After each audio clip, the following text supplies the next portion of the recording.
How are you? Good, good. I got a little light here. Yeah, thank you for all your patience with this, man. I sincerely appreciate it. Oh, no way, man. Thanks for doing it in the first place. It's cool. Thank you so much. Yeah, No worries, man. are you busy and doing like loads of interviews? Ton of press. Oh, Yeah, that's yeah. cool We though. did. Yeah, it's fantastic. Not complaining at all. No, Hmm. it's been one of those things. It's just been a pleasure. Yeah, yeah. It's Yeah. been a pleasure. We did some great stuff last week with Elton. We had a beautiful event on Wednesday with Cameron Crowe and Atticus Ross, the composer. Cool.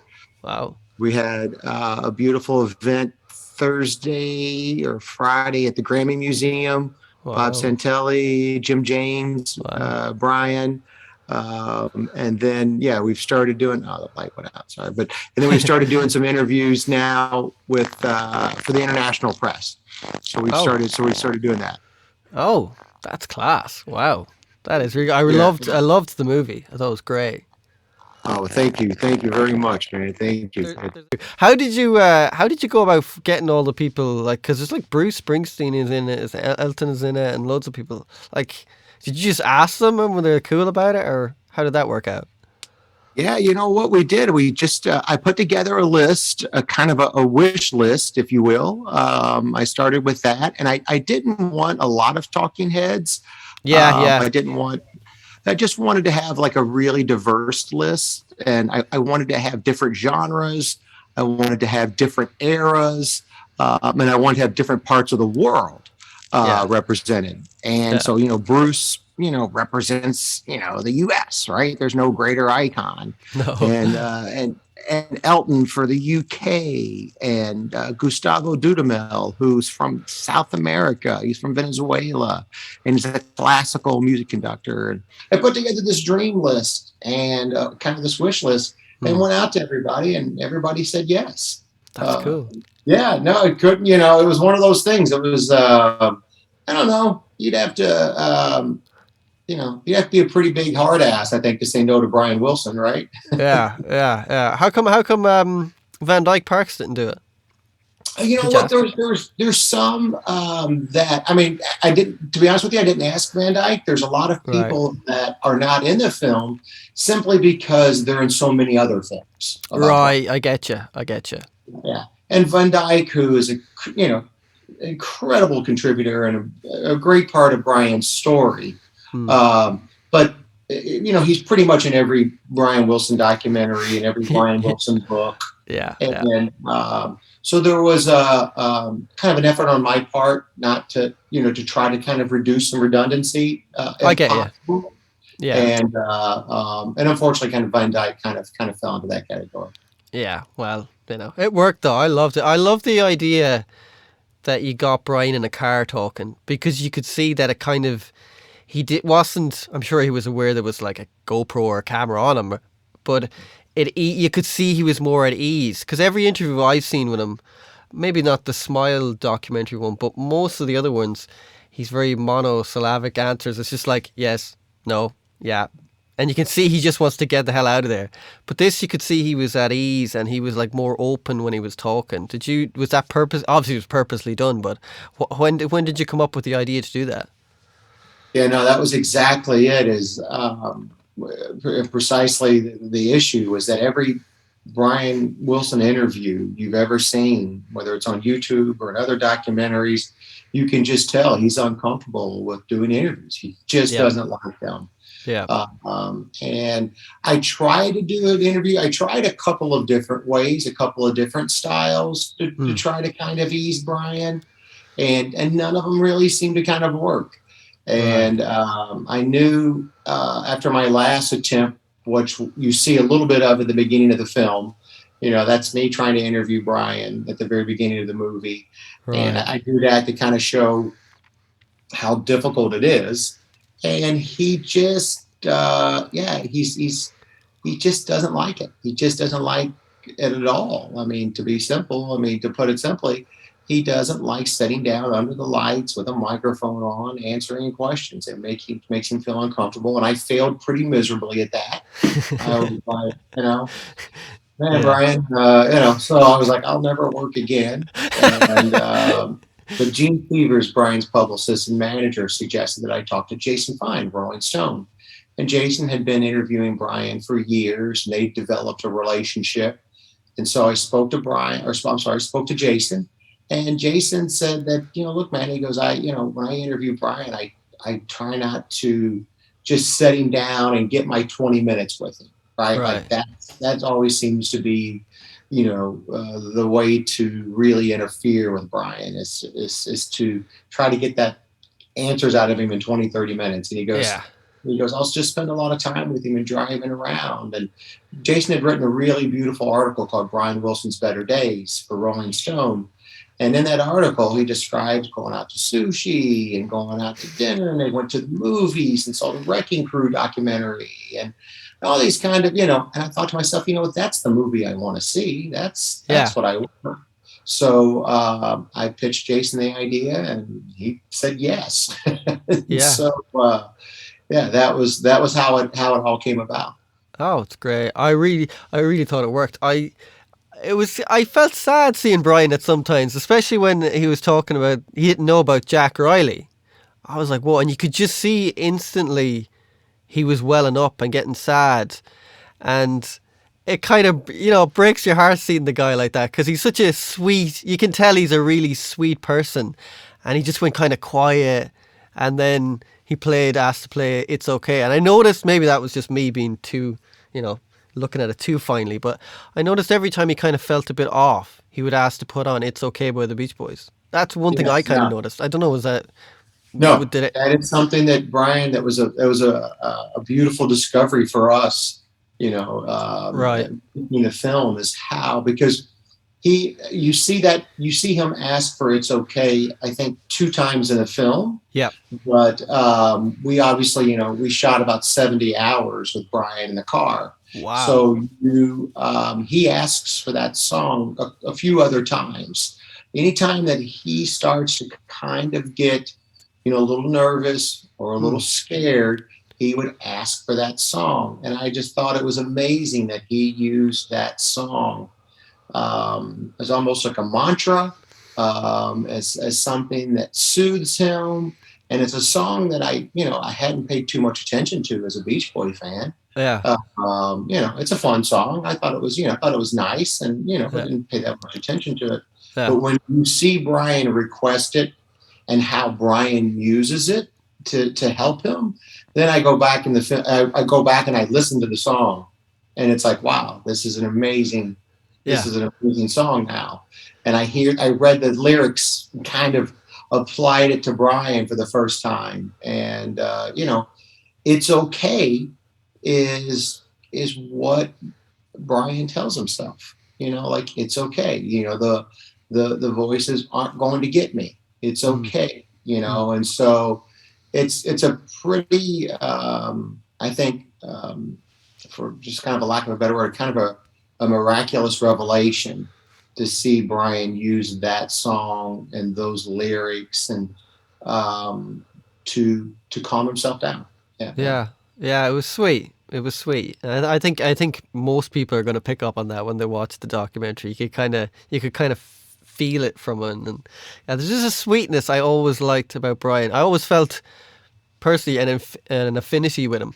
When I first heard his music, I was like, whoa, we all have kind of mental health issues. And then when you read about him and you're kind of like, well, you feel an affinity with that person. And I think his music just does something. Like, there's something just magical about his music. And I don't know, do you feel the same way when you listen to the Beach Boys? Or how did you get into the Beach Boys? Because, everyone has their own little Beach Boys story. Sure, sure. No, I absolutely feel that way. I think there's two camps, if you will, of fans. You get that group of fans that they just want to kind of hear the surfing songs and have a good time, Yeah. and it brings tremendous joy to them. Um, and then there is I think, a camp of fans that understands that there is something much deeper to Brian's music, that runs much deeper, Yeah. even in the happy songs, right? wouldn't it be nice? It's a question mark. It's like, would it be nice? Yeah. The girls are on the beach, but they're out of reach unless, so there was always this kind of dark undercurrent to Brian's music, even in his happiest of music, that I think a group of fans has always identified with. And I Yeah. was certainly one of those fans. Yeah. I realized really early on, I had my father had passed away when I was 9, and I was going through his records, kind of just, I guess, subconsciously trying to trying to figure out who this person was. And he had this amazing record collection, and I played. I saw an album, and it had these really cool guys on the cover in their blue jackets standing in front of a Corvette, and I thought, Yeah. well, that's kind of badass. So I picked that album up, and I played it, and yeah, I was hooked from then on. Yeah. I was like, this is amazing, fun stuff. And my father's name was Buddy, and the first song I played was Shut Down, and it was tack it up, Buddy's gonna shut you down. That's cool. I was like, oh, holy hell, this is pretty amazing. Yeah. So that pulls you in. But I think if you're a sensitive person, or if you have that, as you said, maybe you struggle with depression or sadness, you don't know it's depression, or maybe you identify with those kinds of things. I think at some Mhm. point you'll discover In My Room, and in that early music, and then that's it, then you're hooked, right? I call Yeah. In My Room the gateway drug. That's the one that will send you down the path Yeah. of like, if you can identify with that song, and that hooks you in, then that's it. You're addicted for the rest of your life to Brian Wilson's music, and you will seek it out, and you will find depth in it, probably, that you won't find in many artists, and certainly not many artists for over 60 years now. Yeah, that's for sure. And there's always that kind of rivalry. I love the Beatles. Like, who doesn't love the Beatles? But I love the Beatles. But even when McCartney's singing a like melancholic song, I always feel like he's not experiencing that thing. Maybe I'm wrong. I don't know the guy, but he's just such a great kind of songwriter. He can tell he can just write about that. But with Brian's music, I always find that he is what he's playing. You're feeling almost, you know.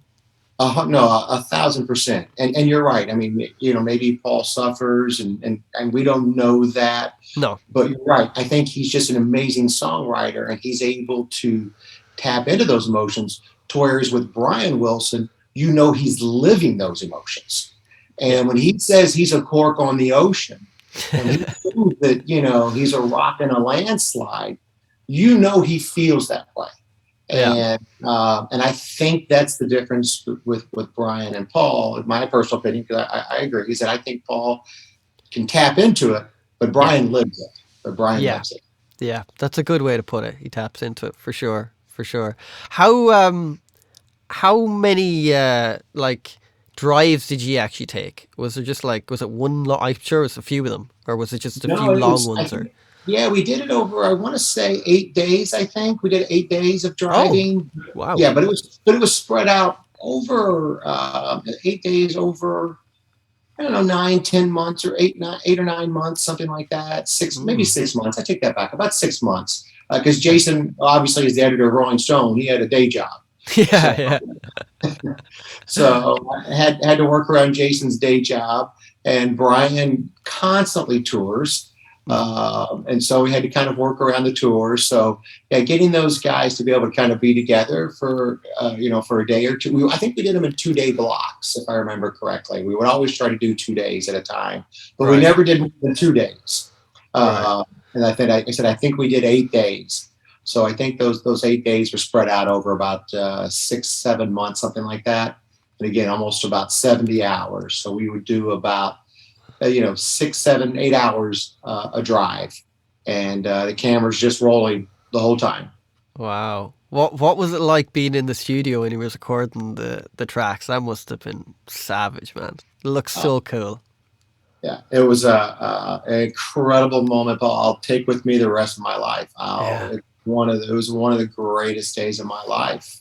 Simply, it was just, you feel like I did a panel the other night with Jim James, and Jim is a really spiritual guy, and um, and Jim is just like, because he was there in the studio, of course, he was doing Long Promised Road, and then later Right Where I Belong Yeah. with Paul, and Jim and I were talking about it, and he goes, seeing those moments, he goes, geez, like it makes you believe in a higher being, Yeah. because there's just no way a human being on their own can just kind of manifest that magic. And as I was standing there, as you see it in the film, the first song that Brian's working on is Honeycomb, Yeah. and um, and that scene happened pretty much in real time. What you see there in the movie is Brian in real time directing his band and guiding his band, and he came into that studio and they worked that song out and they recorded it and they banged out like 2-3 takes in just like no time, and Brian was just full of energy and directions and notes, and I stood there thinking, my God, this is exactly what it must have been like in 64, 65, when Yeah. he's, making Good Vibrations or God Only Knows, or particularly God Only Knows and the Pet Sounds stuff where they were all in one room, right? Because we had Yeah. Brian's entire band in the room, which is something that I wanted to do. I didn't want to do these sessions on Pro Tools where, one guy laid down his track and another guy comes in and lays down his track. I didn't want to do it that way. I wanted to do it like 64, 65, where they're all in a room and Brian's interacting with his band. And I just thought it would create for better energy. And fortunately, I was right, because you see it in the film. You see Brian just taking on those guys and having that moment. And yeah, I started to cry. It was like, I started to kind of wipe away a tear and wanted to, like, didn't want to see anybody see me crying. And I looked over and I see, like this big grip crying, and I see, Oh. like, one of the camera operators cry, and David Calcano, my art director, he's crying, because Yeah. anyone in that room knew this was a unbelievable moment to watch him. It's like, I don't know, watching Da Vinci paint. I mean, I don't, if you were standing there and you happen to watch and you happen to see Da Vinci paint, it had to have been the exact same kind of emotion, Yeah. or to watch, hell, I don't know, Thomas Jefferson write the Constitution. You know what I mean? It's like, it's just a divine moment. And yeah, I'll carry it with me the rest of my life. Yeah, it was cool. I loved the way he was kind of telling was it Paul Mertens playing the sax? Yeah, and he was Yes. telling them, no, no, do this, and you could see the kind of layers been built up, and then when you hear the song afterwards, I was like, oh wow, that's cool, because I listened to the soundtrack, which is I was like surprised there was a soundtrack for it. I was like, oh whoa, I went online to the soundtrack, I was like, oh sweet, I listened to that, so it was cool, kind of hearing, as musicians, everyone writes their own different way, and there's always there's little things that it's so interesting to hear how someone cooks their music, if you know what I mean, like, and builds their colors within their music. And I liked that, the way he was like, no, stop there, and you could see where he was kind of going from that. It was so interesting. It's fascinating, isn't it? And Paul's Mm. an incredible saxophone player who And a has great arranger. He's a great arranger. amazing arranger who's been with Brian forever, and yet even he is like, playing one note too many.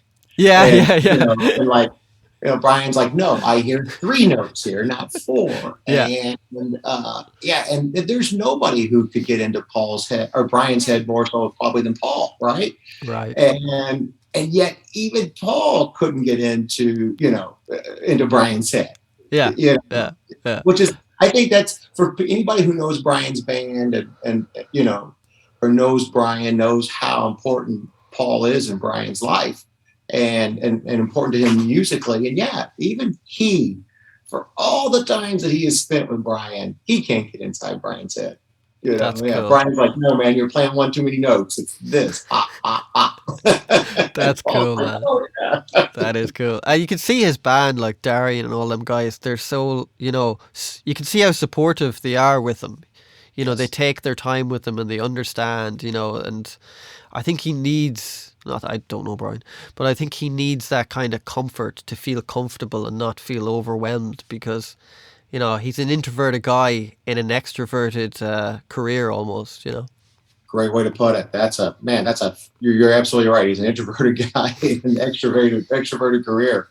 Yeah. You're absolutely right. And there was a moment, one of my favorite moments in the film actually, is when Bruce Springsteen is talking about Brian's band, and he talks about how when he went and saw them, and Bruce is a big fan, and he's gone to see Brian and the band several times, and he talked about in the film about how the first time he went and saw them, he thought for sure they were playing tapes. Right. Yeah. And he's like, but no, he goes, they're not playing tapes. He goes, they're just honoring this music. And then Bruce says something very lovely. And he goes, when you see a show, you know that everyone on that stage loves Brian Wilson. Yeah. And I love that moment. That's my tip of the hat to Brian's band because I think you're right. I think they do love Brian, and they are so kind and generous with him, and they do support him in such a loving and supporting way that it makes him to be out on the road possible, and it makes him to be in the studio possible. And I wanted to have that moment in the film where Bruce Springsteen says, this is a kick-ass band. Yeah, for sure. I always wonder, like, there's always that thing with Brian. You always kind of, if this happened and if that happened and this happened. I always kind of wonder if he had that band in the 60s, as almost like he went solo and had that band, what he could have done. I know there's ifs and buts and maybes in life, but there's always that wonder. I think he probably needed that support back then. Not saying the Beach Boys weren't supportive with them, but you can tell the other boys had their own lives, and you can't blame them in every way. But I think he just needed that support, and like mental illness wasn't that understood really back then or tolerated really. I don't think it was as tolerated. No, I think you're absolutely right. I think there was just they just questioned, and rightfully so, right? They were successful. And how much do you mess with the formula? They all grown accustomed to a pretty good lifestyle, as musicians, and it's, and all of a sudden, now you're not thinking about cars and girls, and and it starts to get a little weird, and it starts to get a little experimental, and it's kind of like, well, hang on a second. I've got a big house up in the Hollywood Hills with a mortgage. Yep. And, is this going to sell? Maybe that was a factor. I assume that was a factor. I mean, it had to have been a factor. For sure. I think it's a factor in every artist's journey, right? Where art meets commerce. Yeah. And that's always a difficult transition. So I think you're right, Paul. I think that there was the band, the Beach Boys just didn't have the confidence, I think, in Brian and where he was going.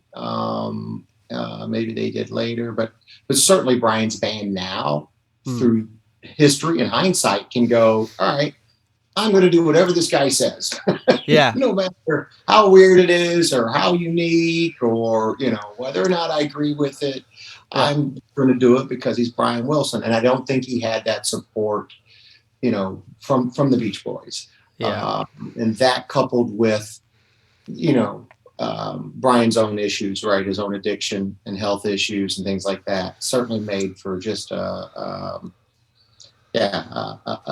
mess of problems to try to overcome as a band. And then, oh, by the way, you're also family. You're doing this with your two brothers and your cousin and your neighbor your whole life. So Al, for all intents and parts, family. And, how much shit do you want to take from your big brother? If you're Dennis and Carl, at some point you're like, he's your big brother and you're going to rebel against your big brother. Exactly. And, you don't think Brian Wilson's a genius because he's your dumb shit cousin. And that's how you see him first, and so, it just made for, which is why, of course, I think one of the Beach Boys stories is just so complex and complicated, and we're always so amazed and by it, because it is a riddle, wrapped in a mystery, surrounded by an enigma at the same thing. That's so true. But I think almost in a weird way, that whole conflict, it's made their story so interesting. They had this Yeah. huge, you have Mike Love. I don't want to shit in Mike Love because everyone's done it enough. But Yeah. you have Mike Love who's the let's sell records, and you have Brian who's the let's make art, and that Yes. dichotomy, it made for turmoil. But within a story, people, I don't know, you can get remembered by stories for the wrong reasons or the right reasons. And I think I'd rather he made more art than money personally as a musician. But, Sure. Yes. from a story point of view, if you want to go like that, it has created a mythos for the Beach Boys. That's a fantastic word for it, mythos, and you're absolutely right. And there's also too that there's something in particularly in rock and roll, I think that's very specific. Like your bands, right? You have your image, and you impart your imagination onto your bands, and Mm. you want your bands to be a community, and you want them to love each other as much as you love them. I Yeah, hate that Roger Daltrey and Pete Townsend ride in separate cars. I know. You know what I mean? That breaks my heart. You know what I mean? That Keith and Mick didn't speak to each other for however many years it was, until like they didn't speak to each other once in the entire 80s. Like there's an entire decade Wow. where those guys didn't even speak to each other. You hate that because in our minds as listeners and as fans, it's a brotherhood, Yeah, and we put that image on top of them, and we certainly do that with the Beach Boys, and you certainly do that with the Who or the Eagles or whomever, right? And you want them all, you have in your mind this vision of those guys just sitting around and creating music and harmony and hanging out and laughing, because that's what we dream being in a rock and roll band is about. yeah, But of course, it's always much more complicated than that. And the Beach Boys story is in the world of rock and roll, in the world where you are, what other jobs, what other professions do you take at 16, 17, 18 years old, 19 years old, where you're expected to be with that person for the rest of your life? You that's know, so true. I'll, if I work with a different editor or different director of photography or a different sound mixer, nobody cares. But Yeah, if Brian doesn't work with his brothers, it's like, oh, something's wrong. And yeah, so we put that on there. But their story it is mythic. In the world for of rock sure. and roll, where that stuff is crazy, the Doobie Brothers, the Eagles, the Who, whatever, there's this next level. For sure. That's what I love about jazz musicians. Like I love jazz. It's like they all just play together. They don't Yeah. care. They're like, hey, Miles will play with Herbie, and Herbie will play with, Coltrane, and I kind of wish rock was kind of like that in a lot of ways. It's jazz musicians, everyone's got Yes. an ego to a certain extent. Miles definitely did, but there's more of that, like, let's just jam. Let's Yes. like let's just get in it. And I find with rock music, as much as I love it, there's more of an ego and what their image looks like and all this kind of stuff as opposed to jazz. Very, very 100% so. I agree. There's something about I think kind of maybe an anonymity that kind of comes with jazz, right? Mm. Those guys, they have a little bit more of an anonymity. You don't see them on, the Ed Sullivan show. Miles Yeah, Davis is not going to get 64 million viewers on yeah, Ed Sullivan, right? As incredible as an artist as he is in his right, he's never going to play, Shea Stadium, right? no, And so there's an anonymity that I think jazz musicians can kind of enjoy, that yeah, allows them that kind of, ability and flexibility, yeah, right? But if but if Bruce Springsteen, shows up without little Steven at the Met, playing 80,000 people, that's going to be the lead story, right? It's like, yeah, well, why did little Steven show up that night? yeah. That's going to be the first line.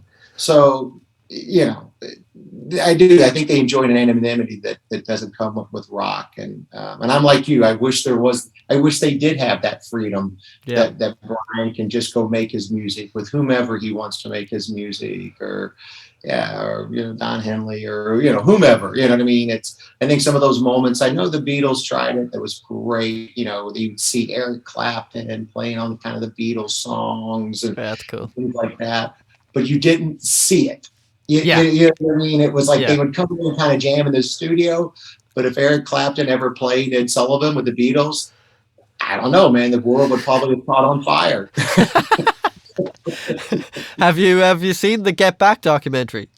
I have, and I'm really jealous. I am so jealous that Peter Jackson got all that time, man. 7 hours is So cool, isn't it? incredible. It really So is. cool.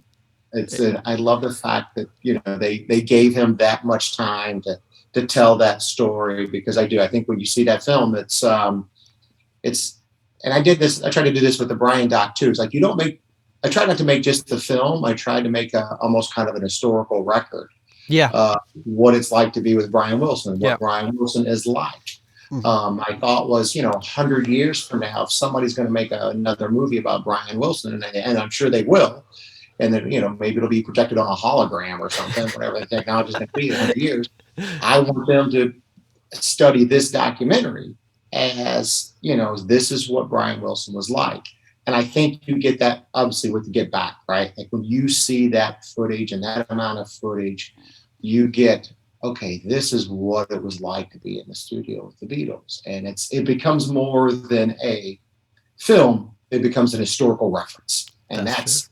that's a hell of a statement to be able to make, right? Yeah, for sure. Well, I loved the pacing of your documentary. I thought the way you paced it and everything, and like you were saying, the talking heads were there, but they weren't, overbearing. Because sometimes, they're kind of sanctifying someone too much. You're like, oh yeah, I Yes. get it. You know what I mean? So you kind Yeah. of, I just like that you heard them, but then you heard from Brian, and it was more like it was like you were kind of snooping on someone's conversation in a car, which I just liked that thing how he was open and he was, he had those moments where he was sad and when he was happy and when he's excited and when you seen the facets of him compared to the normal, like we were saying earlier, just him going, yep, yep, yeah, bye, I want to get out of here. So yeah, congrats on that. I thought it was I great. was really happy how it worked out. It was a risk. We took a big chance, not knowing if it was going to work that way,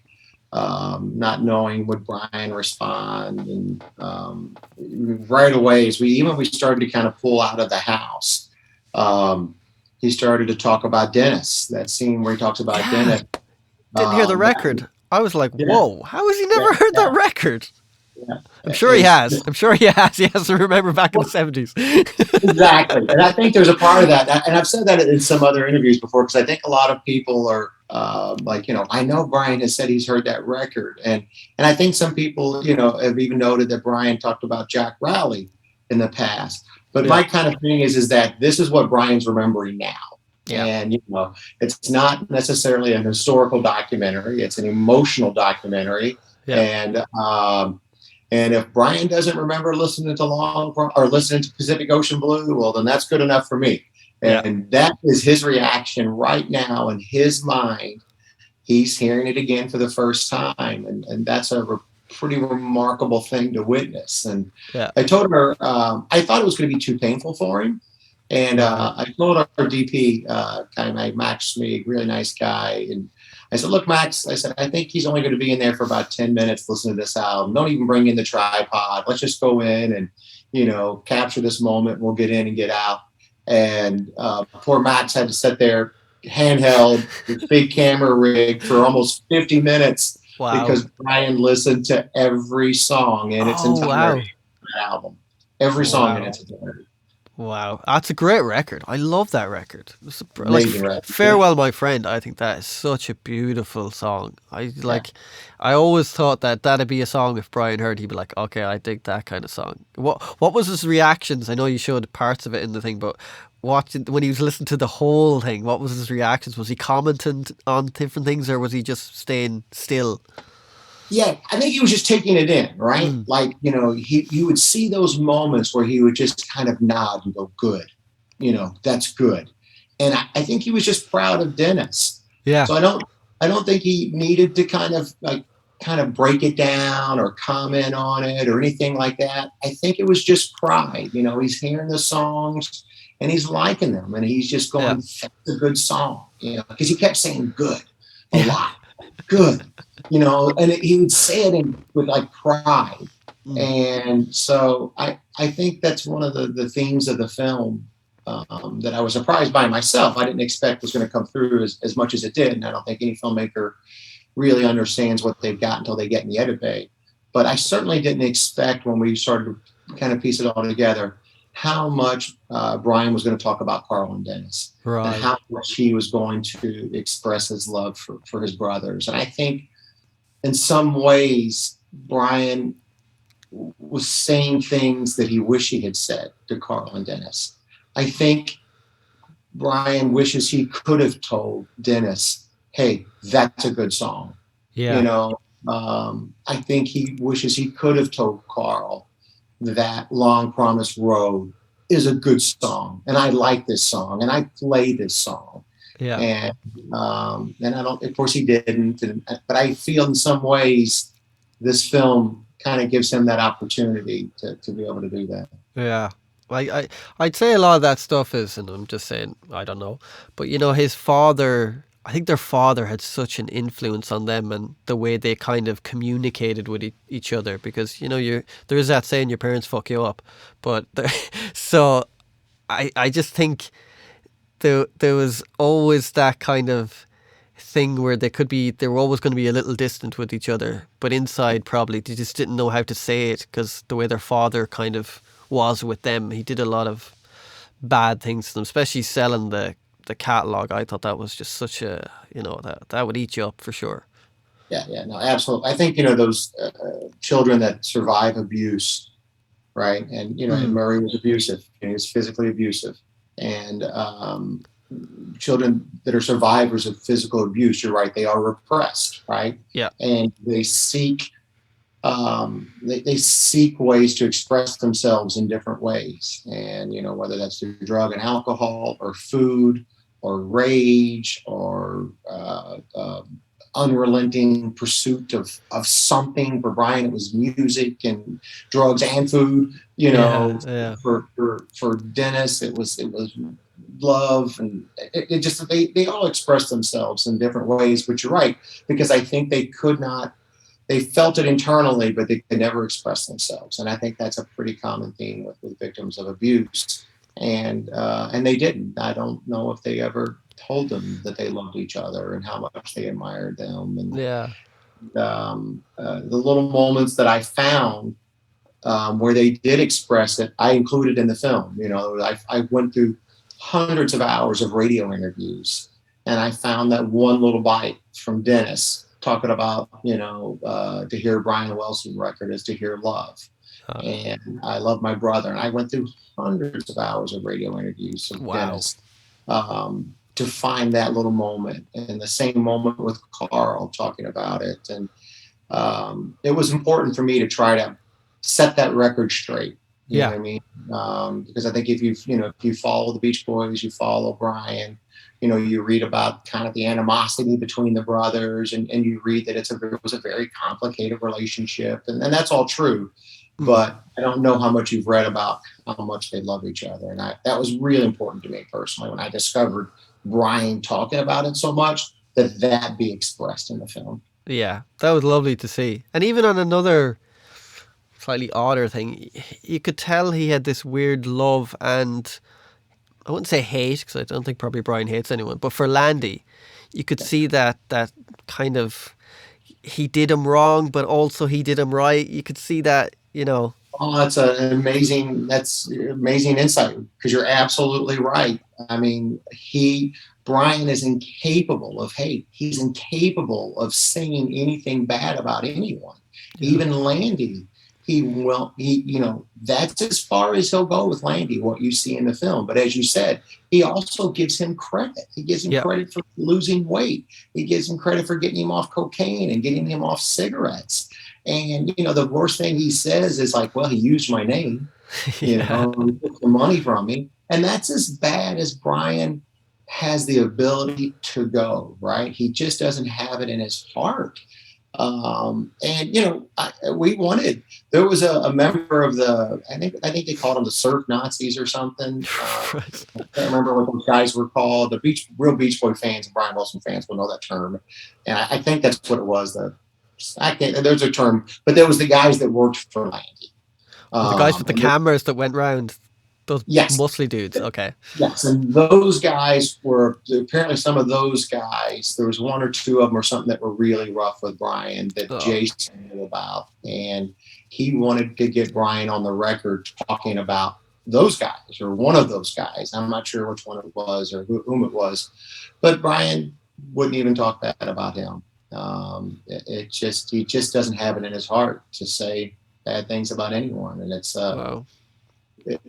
it's pretty miraculous because what you see in the film about Landy is exactly all he says about Landy, and it's just because it just wasn't interesting. It was just he's just like Landy used my name. That was Yeah. Other Yeah.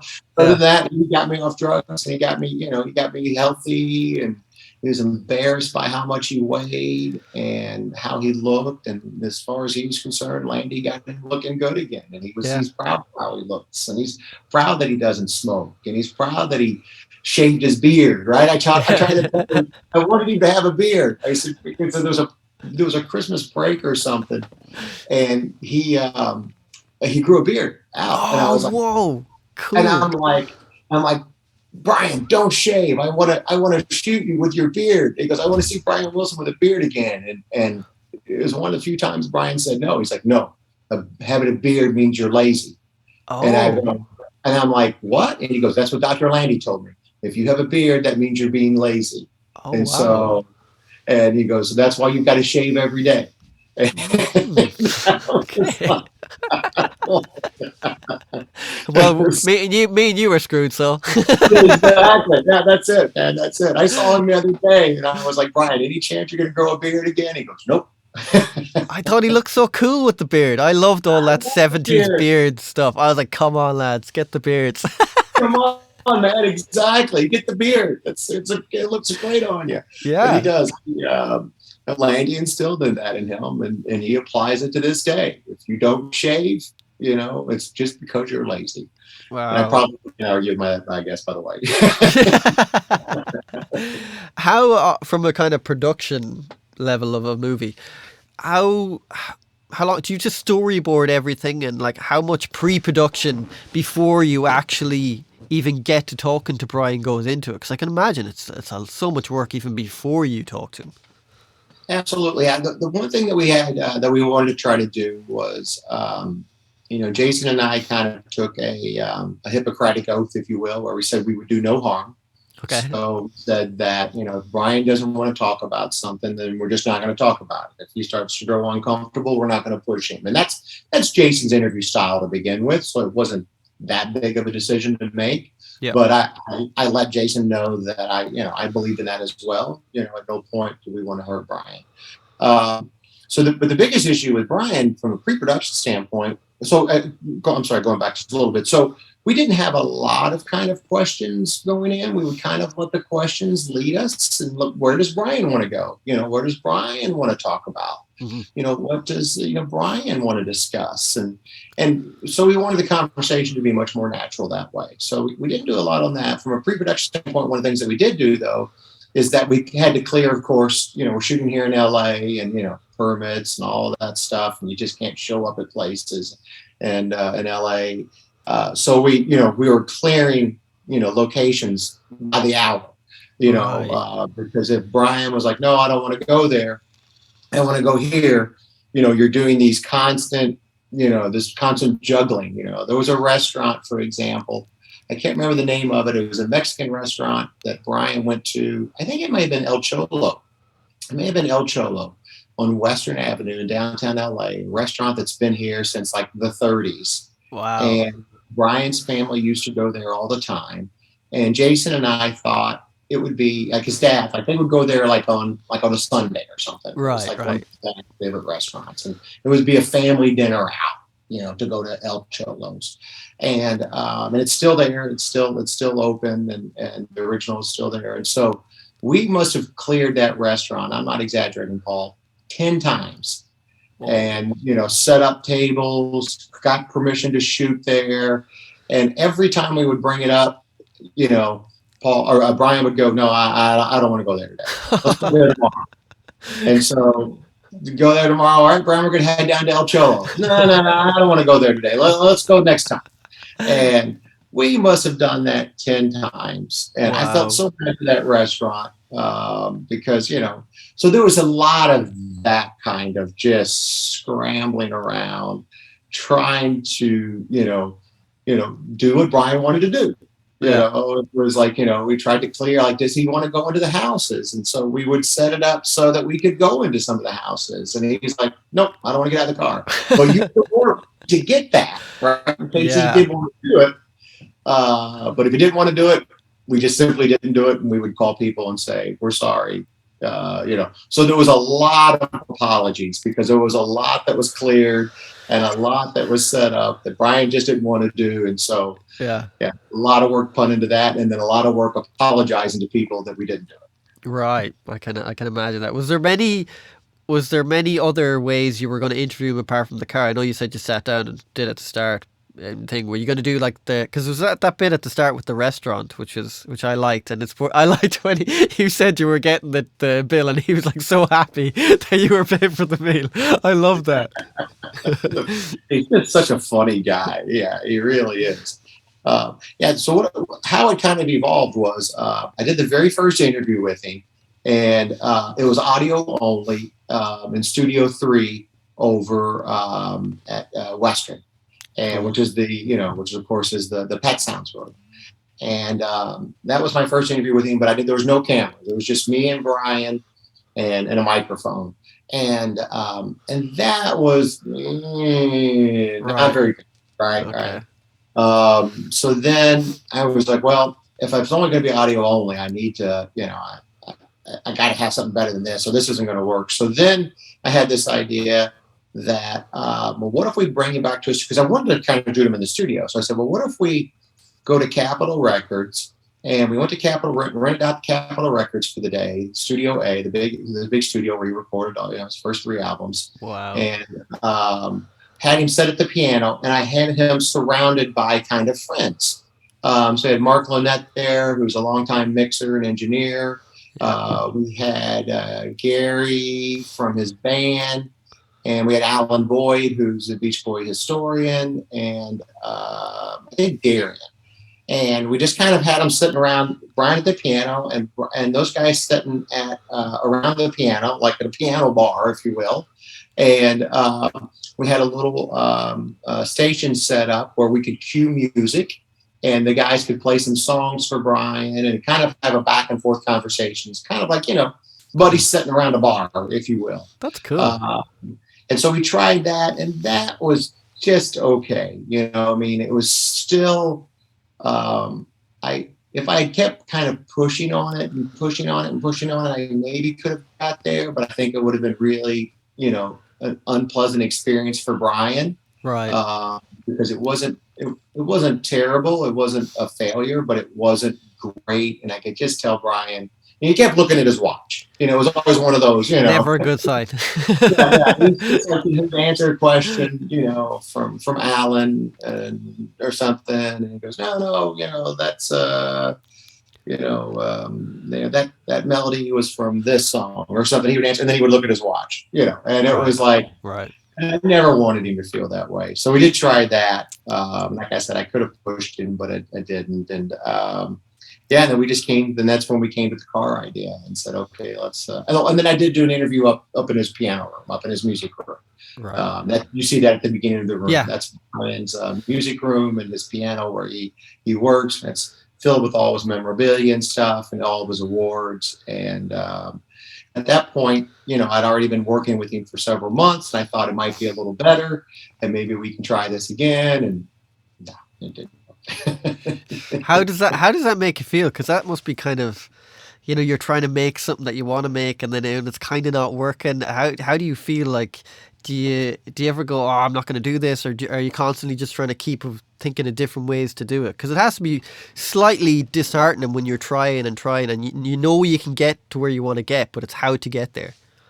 Oh, it's so disheartening, Paul. It is brutally disheartening. Right. Yeah. The best description I have is like it's like you're boxing with Mike Tyson, and you're just getting your butt kicked, but you're not knocked out, and you got to go back in there again. You know what I mean? And you just know as soon as that bell rings, he's gonna, you're gonna go back out there and get your butt kicked again. And it just felt like that. And it was just like, because you can't give up, you can't surrender, right? And so, but it's so disheartening. It just crushes you, and you leave thinking, oh my gosh, I'll never work again. It's like, that's it. My career is over. And I'm sure, there was one of the reviews. It was one of the LA Times writers who said, now Brent Wilson understands what every other music journalist has felt for the last 30 years. And I thought that was a funny line. That is funny. I think everyone can kind of see, though, the way Brian is on interviews. You're like, I always feel so sorry for the interviews. I'm like, oh, the poor guys, man. Because you're trying to get something out of him, and he's like, yep, cool. That's it. It's just like, how did you... And I think what it is, too, it's like, because I was thinking about it, because I'm trying to figure out how to make this happen. And I think, Brian has been interviewed since he was 19 years old, right? He's been giving interviews, he's 80. He'll be 80 here in just a few months. And he's been doing interviews, for 60 years. That guy has been doing interviews. Same questions. Same questions. Yeah. It's the same questions for 60 years. And he's brutally honest. He doesn't know how to deceive, right? Right. Like, he doesn't know, so he doesn't know how to take an answer that would just be no and make it something else. Right. Yeah. He doesn't know how to do that. He is, I think, comfortable in his legacy, right? There's a lot of interviewers, a lot of people will interview now because they kind of want to get their legacy straight. Right. Yeah. That's a motivation, is they want to set the record straight or get the legacy straight. I think, Brian could kind of care less. I think he's happy that people love his music. But I think Brian likes his music, and that means a lot to him. But it's just not important to him, it seems like. And then the other thing too is Brian is okay on his money. Brian doesn't need the money. So he doesn't need to sell his back catalog. He doesn't need to push something. He doesn't need to go on Jimmy Fallon and sell his latest album. You know what I mean? He's just, so all those kind of usual motivations that are there, and you couple that with he's been doing it for 60 years, and he just doesn't, he's not comfortable meeting strangers and, new people coming in, and, it's just a perfect storm of ways not to make a documentary. Yeah. I remember when, was it in 2007, 2006? I don't know. Anyways, that album he did, that Lucky Old Son, before it came out, they premiered it in London. So me and my friend got tickets to it. We went over to London to see it. And we were, it was in the what's it called? The Royal Festival Hall. They have these little kind of booths like things. So, were like, I was like saying to my friend, like, there's no one in those booths. Let's kind of take a sly walk over and go in there. Anyways, we walked over. But we're like, giving it large, boogieing all the night. And afterwards, we're walking outside, and this woman runs up to us. And she's like, hey, were you the guys dancing at the thing? And we're like, oh, yeah. And they were like, oh, cool. And all I see is, I forget his name, but Scott, who used to be in this band, it was his wife. He thought I was like, dude, we're not hitting on your wife. We're not, we're just Beach Boys fans. And he's like, oh, cool. So we started talking to him, and they were like, hey, do you want to come and meet Brian? And I was like, no, I don't really want to annoy him. And they were like, huh? I was like, nah, it's cool. So do you want to come? Do you want to come tomorrow night to the thing? He said, okay, yeah, we'll come tomorrow night. But we had never booked any place in, so we couldn't. We were like had nowhere to stay, so our flight was like whatever. And then I texted Scott's wife, said, "Oh, we can't go. We have to go home." Blah blah blah. But I just was like, yeah, I don't really want to annoy the guy. I know everyone was like, when I tell them, like, why did you meet him? I was like, yeah, but I just don't want to annoy the guy. Like, I love his music, and I just was like, nah, I'll leave him. He can. That's really You know, sweet. No, you know. that's really, really sweet. Yeah. But it was unbelievable to hear the new music. I was like, whoa, and like all these little sections and stuff like that. But I think there is that thing of like, you know, he has so many people clamoring to just, you know, I think people think they can get that magic from him, and you know, they just, you know, I just like, I think he needs a bit, he deserves a bit of peace, I think. Yes. That's a great way to put it. They can kind of get that magic from him. You know, that's a lovely way to put it. Yeah, that's a lovely way to put it. But I will tell you, I think, you know, in probably with Scott's situation, and I've seen it with some of the other band members, I know that the band and so does Brian. Brian and the band love it when there's younger people in the audience. And they love it when, you know, Brian's music is reaching another generation. And I've seen the band where they're watching the crowd and they'll see younger fans and they'll invite them back, or they'll give them set lists. Yeah. And, you know, I've seen those moments, and so I know how much they appreciate, you know, when there's, you know, long-haired rocker, you know, in the crowd, you know, rocking out to Lucky Old Son. I know how much that means to them to know that their music is reaching additional generations. They love playing the festivals in Europe, for example. Right. You know, Oh, they were really sweet. They were so sweet. Like we even we said, they were like, "Where are you from?" And we were like, "Ireland." And they told us about a Brian Bono story, which was hilarious. I thought it was quite funny. And is that the Diet Coke story? yes, the Ivan Novello Awards. What was the awards? Ivan Novello's. It's like, yeah. I was like, that is the coolest. I've told that to so many people afterwards. I was like, hey, this is a cool Brian story. It's the greatest Brian story, isn't it? It's the best Brian Wilson story. It's just you should tell it now, because your listeners are probably asking. These guys are talking about it, but they're not saying it. So you should tell people the story. Okay, well, basically, Bono comes over. This is what, I don't know, there might be slightly different, but he comes over to Brian and it's a whole "we're not worthy" kind of thing. And Brian didn't know who he was and asked him to get a Diet Coke. And Bono graciously came back with the Diet Coke, and Brian said, "Thanks." That's the one I heard. Is it the same for you? Basically it. So I never knew what the award show was. So you say it was an award or a tribute concert, right, or something. Yeah. Ivan Novello Awards, like these very prestigious, like songwriting awards. You get them for like, I think it's in Sweden they do it. But yeah. Okay. Yeah. Okay. So I knew it was a very prestigious thing. And Brian, as you see in the movie, Brian has a chair, his big leather chair that he sets on beside the stage, you know, so that he can kind of relax. A lot of fans have seen photos of Brian, and it's a big recliner. It's a big leather recliner. And he was sitting on that chair. He was sitting in that chair. Oh. Yeah, he's sitting in the chair, and Bono comes up to him on his knee, because Brian's in his chair, and Bono gets down on his knee and tells Brian, "My name is Bono, and I'm one of your biggest fans. And if there's ever anything I can do for you, please just let me know." Yeah. And Brian goes, "I could use a Diet Coke." And Bono went and got him a Diet Coke. And if that is not the epitome of Brian Wilson's life in one story, and I don't know what is. That's for sure. Your version's better than mine. You got the chair in and everything. I didn't know about the chair, so that just makes it even better for me. The chair, and then down on one knee. The fact that Bono is literally on one knee on the concrete going, you know, "Is there anything I can do for you? Like, maybe can you write me a song, or maybe can you sing on my next album?" Or all of the things I'm sure Bono gets asked. "Hey, can you tweet about my music video?" Or, you know, all of those things that stars, if Bono offers that, may ask. And Brian Wilson comes back with, "I can use a Diet Coke." Wow.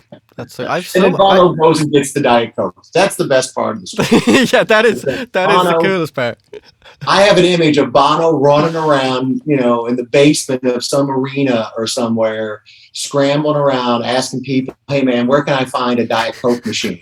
And does anybody have $1? Because I'm sure Bono doesn't carry money, and he's looking for $1 in a vending machine in the Yeah, basement of some place to buy yeah. Brian a Diet Coke." And I love that story. There's so many. There's so many Bono stories. Like Van Dyke told me a Bono story about like what was it? He had yeah, he was playing in Dublin, and it was like he was going back to his hotel or whatever, and Bono said, "Here, take this umbrella." So he gives him the umbrella. He goes back to LA or California, where he comes, and he opens up the umbrella, and it had Bank of Ireland written on it, which are free umbrellas you get from the Bank of Ireland. This big rock star's using the free umbrella. I just thought it was so funny. Van Dyke put it a bit more like, "He gave me a free fucking umbrella," something like that. So I was like, I thought it was hilarious. But there's so many Bono stories. There's a Bono, I won't tell you too much, but this is a funny Bono story. Someone told me this once. There was Bono and another guy were sitting at a table, and they were eating food, and a guy comes up to them and says, "Hey, can I take a picture with you?" And Bono says, "Yeah, you can take it after the meal. We're just eating." He's eating with his friend. And anyways, the guy comes up. Bono says, "Okay." He takes the picture. He asks the friend, "Hey, can you take the picture of me and Bono?" And he takes the picture. Goes back to his table, and the friend goes, "Why didn't you get a picture with Bruce Springsteen as well?" The guy didn't know who Bruce Springsteen was and asks him to take the picture. He had no clue who Bruce Springsteen. I was like, my God, that is just so cool. So there's many of That's those. great. It's a good That story. is the best. That's a great story. Poor Bruce is like, yeah, okay, I'll take that picture. But like through time, like different people you meet to keep to, everyone's got like different stories about certain things, and it's always, we kind of forget that people who are famous are human as well. Absolutely. You Yeah. know, Yeah. you And know, it's, and like it's lovely to see that Bono has heroes. And it's lovely to see that Bruce Springsteen and Elton, couldn't have not been more gracious. I mean, Elton loves Brian. yeah. And, we did an interview the other day, together. It was me and Brian and Elton. Oh And wow. Elton was on Zoom and from his house. And it was just the moment where they were talking and Elton was telling me when we did our interview, he had just started collecting vinyl again.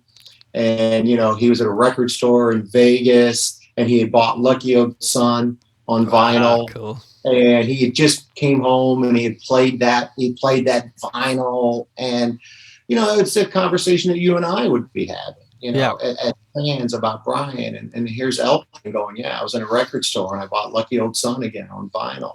that's cool. And yeah, they love him. And I don't know if you're familiar with Cameron Crowe, the director. Yep, Uh, yep. we had an event the other night with Cameron Crowe, and Cameron told Brian, "It's like, hey man, you saved my life." He goes, "Your music saved my life. It got me through some of the hardest times in the world." And this is a guy that works with some of the biggest stars in the business, and he's an Academy Award-winning writer and director, and he's like, "Brian Wilson, you saved my life." So there is something that's just so human about it, and I think there's something about Brian's music that brings that out in people, right? Yeah, Like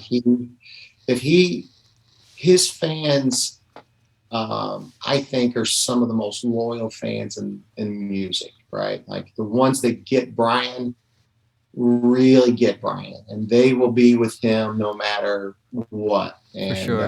and that's from me to you to Bono, Yeah, right? yeah, We yeah, yeah, all have the exact same experience, yeah. and Bruce says it's the music when he's in his garage and he's working on his motorcycles and he's putzing around with his cars. That's the music he plays. Yeah. That's when he wants to kind of that's the music that he puts on. And it's Brian's fans, I think, understand at a deeper level than most fans do. I think there's very few artists that are out there that kind of transcend those emotional boundaries that we all put around ourselves. Mhm. And Brian's music cuts right to the heart and speaks directly to you. And yeah, Bono, Bruce, Elton, me, you. Yeah. We're all in the exact same category, and I love that. Yeah, man. Because it's just authentic, isn't it? You can like we were saying earlier, you can just feel it. There's no manipulation, if you know what I mean. A lot of modern music, there's a certain type of emotional manipulation. I feel that goes on. But Absolutely, and it's a really good point. I mentioned this is if you listen to the soundtrack, or if you see the film, or if you've seen Brian in concert, right? Like if you see Brian Wilson in concert, they don't manipulate his voice, right? Like if hmm Brian misses a note, he misses a note. If he's not in good voice that night, and it'd be very easy to tap a button and make Brian Wilson sound amazing, yeah, and they don't do that. hmm And we didn't do that in the film, and we don't do that on the soundtrack. I was that's talking to great. Jim James, the song "Right Where I Belong," our song that's the original song for the film. Jim James said he just cried when he first time he heard the vocals, because you just know he's giving it everything he's got, Yeah, and everything he's got is not going to be perfect. If you swing too hard, you're going to miss, right? yeah, But Brian's going to always swing as hard as he can, yeah, and usually that means you're going to miss notes, but that's just the way he does it. That's the way he puts everything out there he can emotionally in his heart, and it comes across really raw and really honest, as you said. I'm really, when you hear the soundtrack, all of those songs, nothing's sweetened, nothing's touched, nothing's, and it could be done on tour. We could have done it for the film, and we could have done it for the record. It's a push of a button nowadays, yeah. I and like none of that that's, though. I yeah. like that. And I thought that song was kind of the right where I belong. It's cool. He did something interesting with the intro, that kind of vocal phrasing that he does, and then when it goes into I like that was cool because you get that kind of blast of color. There's like this kind of more darker tone, and then the color kind of comes in. I really like that. It's such a Brian Wilson thing, isn't it? Yeah, Dark, light. It is such a Brian Wilson technique, isn't it? hmm It's something that I think encompasses his life, right? His whole world just seems to be that way, and it's reflected in his music. Yeah, yeah. for sure. It's dark, it's light. It just kind of bounces back and forth between both worlds, and I love Jim's vocals on it. Jim took the vocals. He took interview bites that Brian had given Mm. with Jason over the years. That's so when he says, like, I want to be the Yankees' greatest center fielder, or I get scared a lot. All of those are things that Brian has said in interviews with Jason, and Oh, Jim took those moments and put them together, and then embellished some stuff on top. But most of that film is Brian's quotes that he has oh. given, and Jim tied that together to make a song that was autobiographical in a lot of ways, and as much a way as you could in a Brian Wilson autobiography or autobiographical song. Yeah, it works really well with the film, like that I get anxious, I get scared a lot. Like it just has this. It tones in perfectly with the actual film when you see the film. Because like I was saying to you at the start, I didn't really know there was going to be a soundtrack out, and then I was like, "Whoa, hey, the soundtrack!" And I listened to it afterwards, and I love that it had "Going Home" on it. I know he did that. That he took that and put it on Lucky Old Son, and I'd never heard that one before, so I was like, "Oh, whoa, cool!" So there's all Yeah, those that little was a interesting. great find. Yeah, I wanted to kind of for the soundtrack. I wanted to kind of fill in some of the songs that are not only just that are also the rare songs that are in the film. There's some really cool unreleased tracks in the film, and then there's of course the new song, and then there's the new live music that Brian did in the studio for the film. But there was a couple extra slots left over, and I was like, oh, you know what? Let's give the fans, you Yeah, know, some of these great Andy Paley songs, slightly American music, Going Home, that may not be in the film, but they're songs that I've always wanted to hear remastered yeah, and out there officially. They're out there on YouTube, and there's adult bootlegs. child and all that stuff. Yeah, yeah, yeah. But it's like, let's hear them remastered. Let's hear them get a proper mastering, and let's give them a proper home. So I was really happy that we were able to do that. And then yeah, we've got Brian's been talking about making this kind of rock and roll album for years. And, so I asked him, I said, look, man, I don't care what you record in the studio. I just want to watch you recording for the film. So I was like, Yeah. what do you want to record? I was like, there's no agenda. There's no label here. There's no A&R person. Yeah. What do you want to record? And he goes, Honeycomb was the first thing he said. Love it. And It's Okay, Long Promised Road, The Night Was So Young, which Oh, I love that song. yeah, that's a song that Brian loves. He just loves that song, and we use that score in the beginning, but that's on the album. And She was one of them. But those were the songs that he. Oh, and then I can't remember the other songs, but then there was other songs that we recorded that we just didn't finish. But he recorded Johnny Be Good and Cool. Little Honda. So he Nice. just had in his mind these idea of these songs that were, what is rock and roll? And those are kind of the songs that are rock and roll to Brian. And I was like, yeah, let's go do it, man. Let's go have fun. You record Um, whatever you want to record. And if you want to re-record a Little Honda, that's cool by me. and is he gonna like do a proper like a full whole album of rock and songs, or is I he? hope so, man. I hope so. Yeah. Yeah. I hope so. I know they're going back out on tour this summer. COVID, of course, took the wind out of everybody and Yeah. getting everybody in place and stuff like that. And they're still very cautious with Brian. I had to be tested, every day and stuff before I saw him when we've been doing the press. Right. So it's hopefully we get to a place where all those guys can just get back into a studio and jam and have Cool. some fun. And because I think, one of the things that Brian did do is he got a vocal coach during COVID to Oh, kind of keep his voice going. So there was a wow. little bit of a tour here right when it kind of felt like things were going to ease up about a year ago, or no, a few months ago. There was a little moment there where Brian did like, I don't know, 15, 20 shows, something like that here on the East Coast, Okay. and then like one or two here on the West Coast. And I went and saw one of those shows. I went and saw the Long Beach show. And he sounded amazing. He sounded as good as I've heard him in a long time That's because great. he's got a vocal coach that he works with, 3 or 4 days a week now, just to keep his voice going. Wow. And so I thought, and then he's moving around better than I've seen him in a while on his walker, because he had those 2 back surgeries. Yeah. And, for a long time there, he was in a wheelchair, and then he was on the walker, and he still uses the walker, but he hauls ass on that walker now.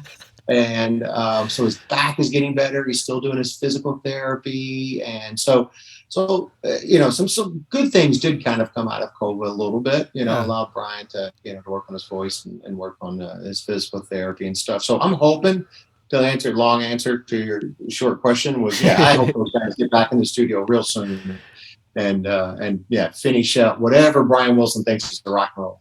Yeah. But in the meantime, there's some great rock and roll songs on the soundtrack. If you're a fan, check it out. Yeah, it's a really cool soundtrack. You should ask to film the next album. That'd be cool. I used to always love when bands would put out these little EPKs where they'd have, in the studio recording and Yeah, like string yeah, sections and everything, and they don't do them anymore. I'm like, I always love yeah. that because you're like, I mean, too. Yeah, yeah. you're seeing Me the too. intricacies of everything. I'd love Brian to do a classical record. I would love him to do a Love to classical hear that. record, just Love that. as a selfish person to, I'd love him to just hear all, like, you probably get Paul to help him with the orchestration, like writing, scoring it out. But his music, as you know yourself, it's very orchestrated and like he uses a lot of jazz harmonics and stuff like that. And I think in like something classical would be just so beautiful, like because his melodies are so winding and stuff like that.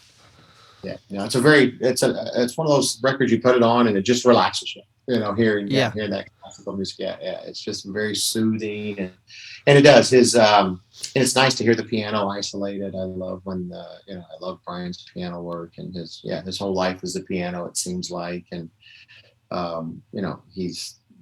he's comfortable behind the piano. yeah, He finds comfort there, yeah, and yeah, I love that. And just knowing that he wants to keep working. I love the fact that he wants to keep touring. He wants to kind of keep making records. He wants to do these things, and he's why would I retire? I'm 80 years yeah. old. What would I do? It's like everybody knows he doesn't like the beach, so he ain't gonna go sit on the beach. So He's resilient. The man is resilient. You got to hand it to him. Anyways, before I've taken up so much of your time, man. I'm really sorry about that, but I could No, talk to you please, for lovely hours. talking. I'm sure I could talk to you for hours because so interesting. But before you go, what are you working on now? Is there anything you can talk about that you're working on now?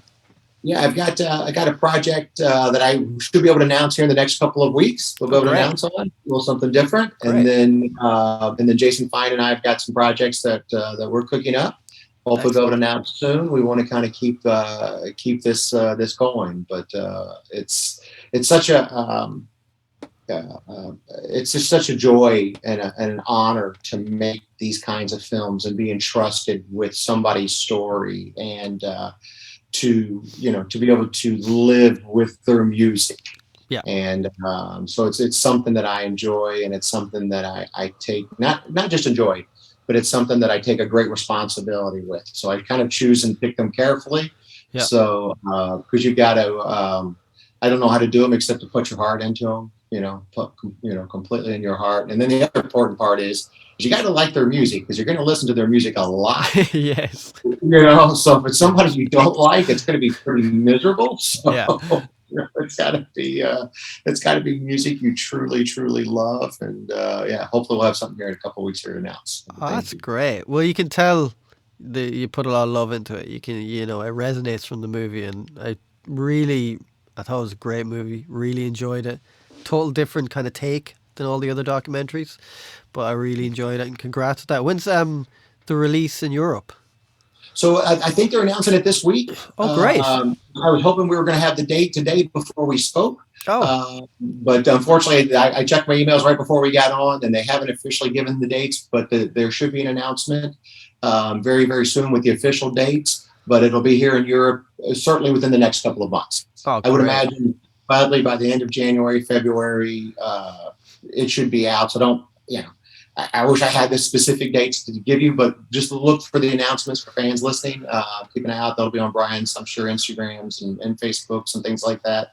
And on the Brian Wilson doc website, Yeah, they'll have the dates, but it should be literally any day now. They'll have those dates announced, great. and it should be out very, very soon. Can't wait for Brian's European fans to see the film. I see all the comments. I get the question 1,000 times, and it breaks my heart that I don't know, and all I could say is soon. But I know Brian's is big in Europe, if not bigger than he is in the States. And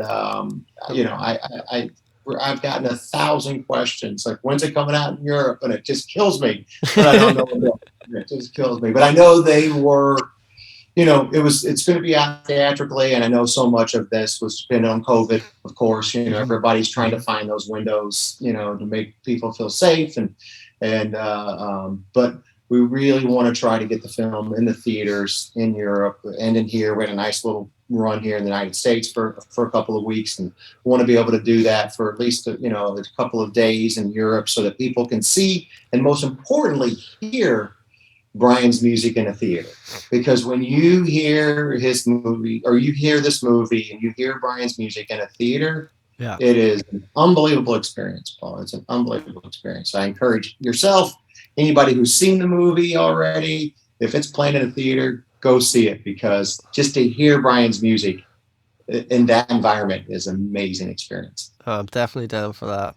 Man, thank you so much for taking time to do this. I'd love to have you on again just to talk about like your career and directing, and because that's a whole other world that I think is fascinating too. If you want, of course, because I know you're busy. Absolutely. Anytime, man. Yeah, absolutely. Feel free to reach out anytime, and hopefully we'll have a new project actually to talk Cool, about man. soon. Yeah, cool. We can do it in a few months, I suppose. And you'll probably know more by then and be Yeah, interesting to that'd be talk to you. great. Great, man. That'd Well, be thank great. you so much. Have a lovely evening. It's really dark here. So, Yeah, that's what I said. It's your night, so thank you for this morning and for pushing and all that stuff. Yeah, we did. The Australia went late, and yeah, so that was my first interview was for the international. Was Australia, oh, cool. and so they're going to start picking up that over here over the next couple of weeks. So the timing on this worked out really well. Excellent. So Excellent. yeah, Well, thank you really so well. much. I really appreciate your time. Like I said, love the movie and good luck with it. I'm sure it's going to do Great. extremely well. Have a lovely day, my Thank you man. very much. Cheers, Brent. Cheers. Bye Take bye. care. Thank you. Bye bye. Bye bye.